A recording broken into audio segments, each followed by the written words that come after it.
Is it a hot one or what? This is a hot summer. Summer of 2012, and it's just gotten started.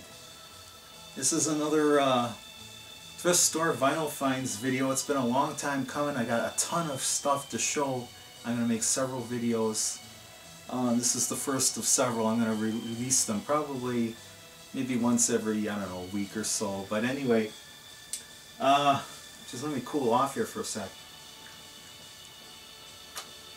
You know, sometimes life is like kind of like you're jumping on a moving train, a freight train. It's like I feel like sometimes I'm a hobo. It's like when I see something, you have to kind of like, it's a situation's always moving, you know, your life's always moving along. You just got to jump on board that freight train to go where you want to go in life. But anyway, that's a goofy little analogy for you to digest. I don't know, but let's get on with the records here. All these records I'm showing you, I went to a Goodwill near where I work. It's not, I have another one that's super close by, but anyway, this other one, usually I don't find much there, but within like 2 weeks and 2 visits I found all these records, and they're all like mint or near mint condition. Several of them are actually replacement copies for ones I have in my collection. But I'll show you what I found here. I got a Kingston Trio, New Frontier, and it has this little kind of a sticker here, 63 preview. This is a mono copy, very cool.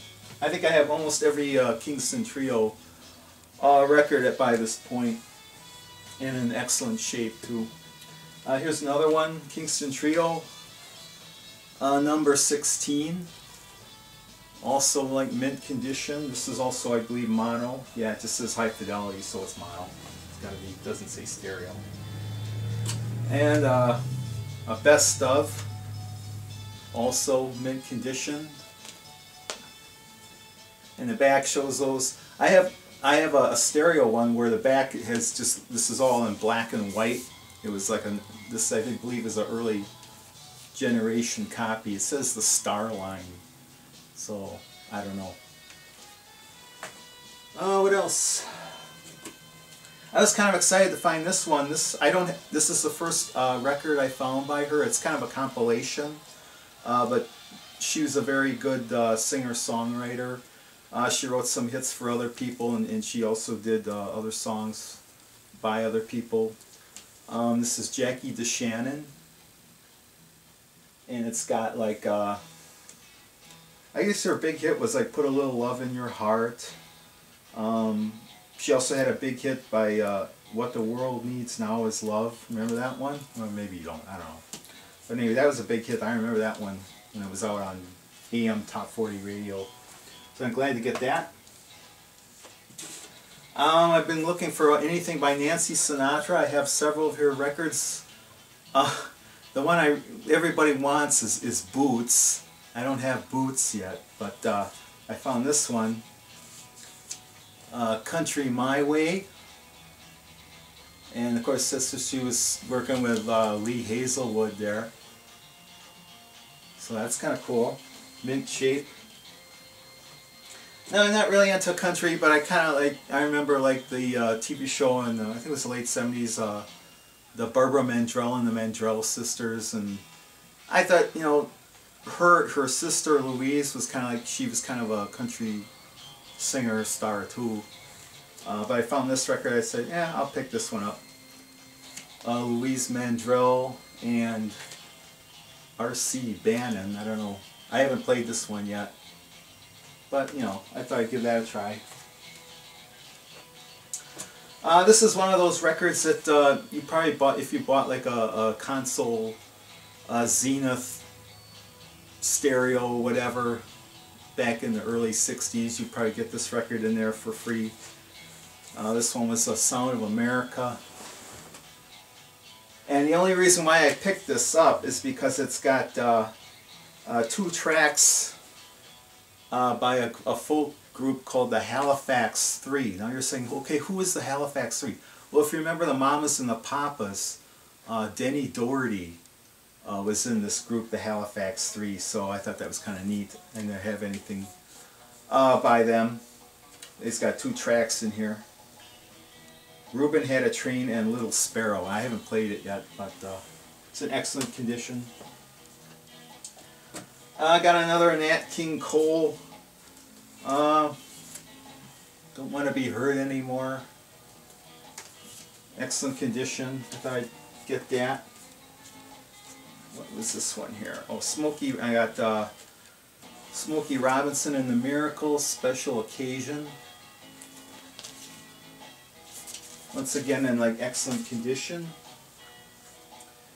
Some more kind of Motown stuff. I got Four Tops, Yesterday's Dreams. And I mentioned Mandrell, Barbara Mandrell. I found this one just for the record. You know, she was easy on the eyes. You know, what can I say? I have 2 other of her records and a single. She had some hits in the early 80s. Juice Newton. So I thought I'd get that.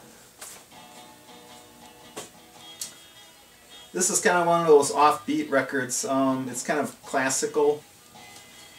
It's got some of the more popular classical pieces there.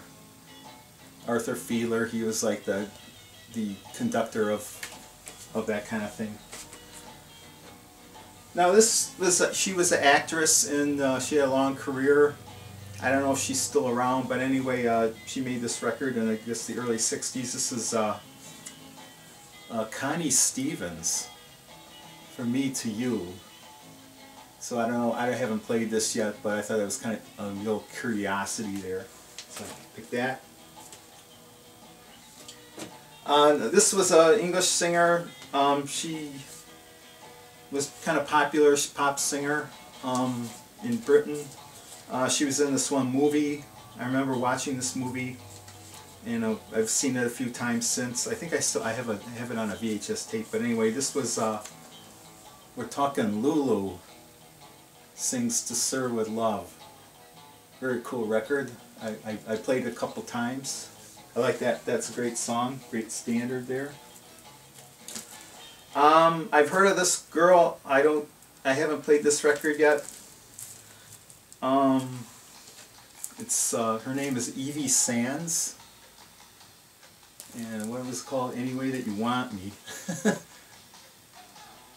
I liked it because she's on a bike. I'm partial to bikes, if you know. I'm this bike fanatic, bicycle advocate, so I picked that up.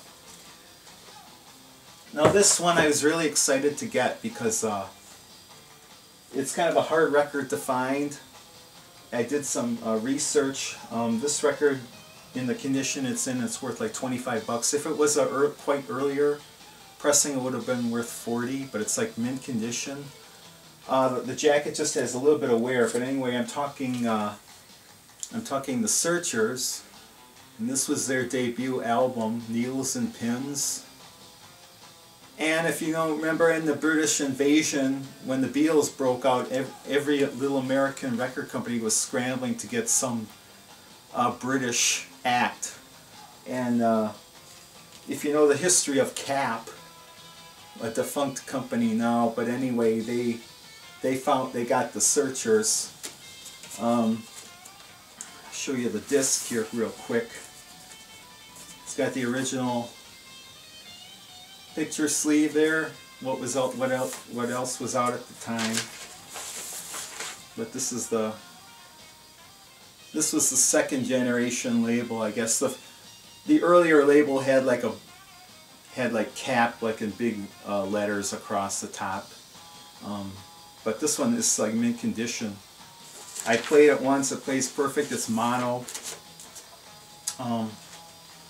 The Searchers were kind of a light pop band. They didn't really have any real edginess to them.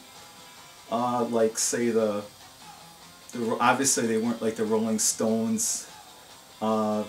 they were kind of good singers, but not as good as, say, the Beatles or the Hollies.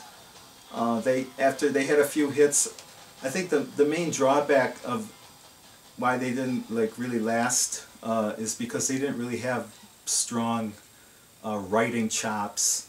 Most of the records they made were songs written by other people, and they didn't really like change their sound much. I think they're still touring. I think one of the members calls it Mike Pender Searchers or something. I don't know if they're still touring in 2012, but anyway, that's kind of like a quick history of them. But it's still a very, very cool record to find, especially in the condition I found it. Here's another record I used to have, and I found a better copy. We're talking the Best of Mountain. And you see it's in excellent shape, cover. There's no nice thing, you find records with black cover and there's like no ring wear, because you know black covered records, they show wear so easily. But all these are going to be going in sleeves. I have to order, I'm out of sleeves, I'll have to order some sleeves.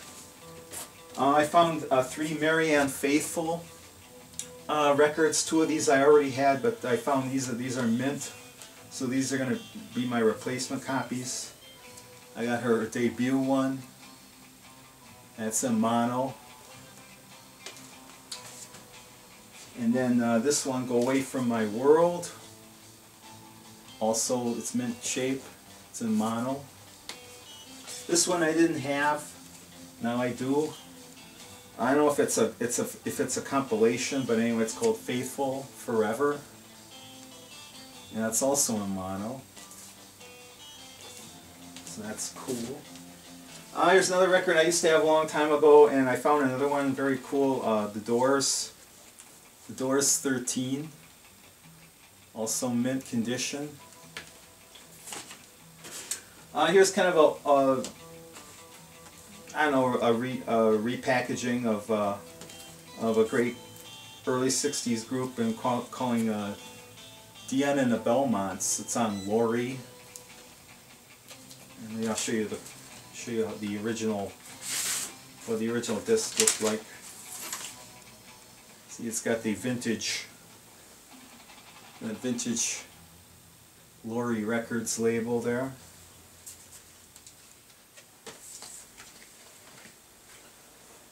Boy, my background music ran out. I gotta start it all over again. I'm playing one of the records I brought here.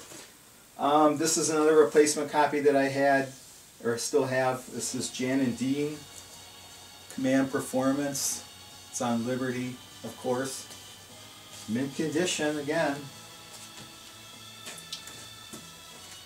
Another Mountain record. This is a very cool record, I guess. I haven't played it yet, but it's Mountain Live. Let's see what it looks like here real quick. It's on Windfall. Mint condition. I said 2 visits to the same Goodwill, and I found all these records. So now here's the first. I never had a record by this guy. Of course, he had a couple big hits, I think, in the early '70s. We're talking Nilsson. Harry Nilsson Schmilson. Of course, I think his big hit was Without You, which was written by 2 of the members of Badfinger, if you remember Badfinger. I think this guy's more famous as being an invertebrate alcoholic than anything else, so that's something I can tell you about Harry Nilsson. Here's a cool one. Ike and Tina Turner Come Together, and the Ikeettes. This should be a very cool record. I haven't played it yet. Of course, it's like I said, it's a mint shape here. There's kind of a gatefold there. Very cool.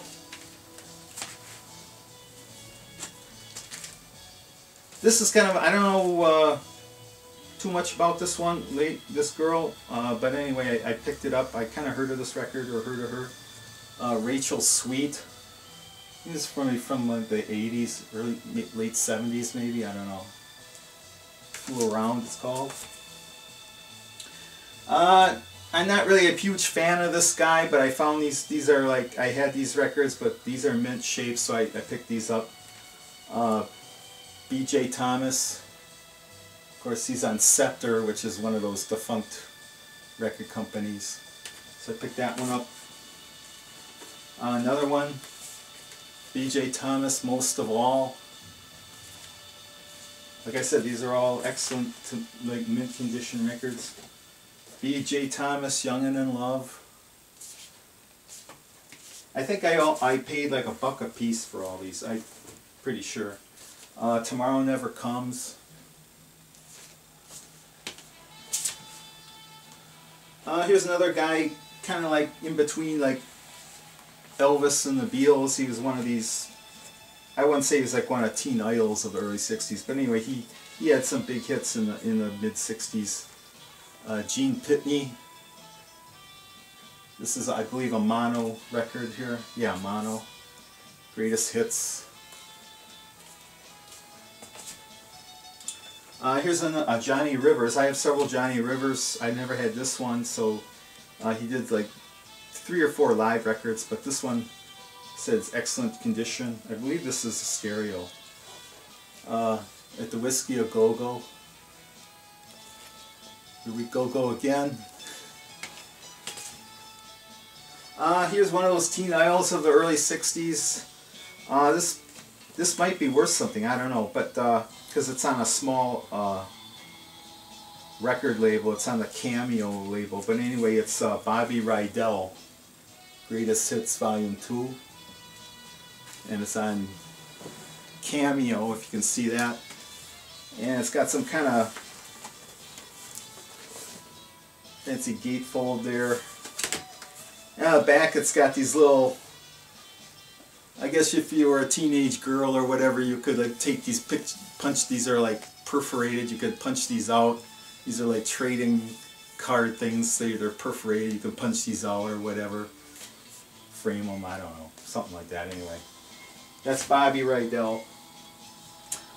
This girl, she made this record, she played the daughter in the Donna Reed show, and she's more of an actress than a singer. I haven't played this record, but I thought this is kind of a fun thing to pick up. Was Shelley Fabares. She did have that hit, that biggest hit, Johnny Angel, but this is like in mint condition, so I don't know, it might be worth something, I don't know. So I picked that up. And the train that you heard in the beginning was from this. I found this is absolutely mint condition. It's kind of a fun thing. I can probably use these sound effects in subsequent videos, but I found this sound effects record by a company called Audio Fidelity. It's got all kinds of stuff here, like 707 jet taking off, crowd laughter, firecrackers and fire engine, creaking door, all kinds of like oddball sound effects, you know. But I guess this company, like I said, it's called Audio Fidelity, and there's some notes in here that says this is the company that actually manufactured the very first true stereo record or records. So it's kind of a little footnote in history there. So I hope you enjoyed all those all those records, and whatever you listen to, I hope you enjoy it. Until then, I hope you keep cool. I mean, tomorrow, I'm making this video today, and tomorrow's probably going to be like 100 degrees up here in Wisconsin, but in a way I'm kind of not worried about it, because out west, if you follow the news or whatever, people's houses are burning down, and we don't have that problem up here. It gets humid, but it doesn't get that dry. It's kind of dry, but anyway, wherever you are, I hope you're doing well, and thank you for watching. Bye for now.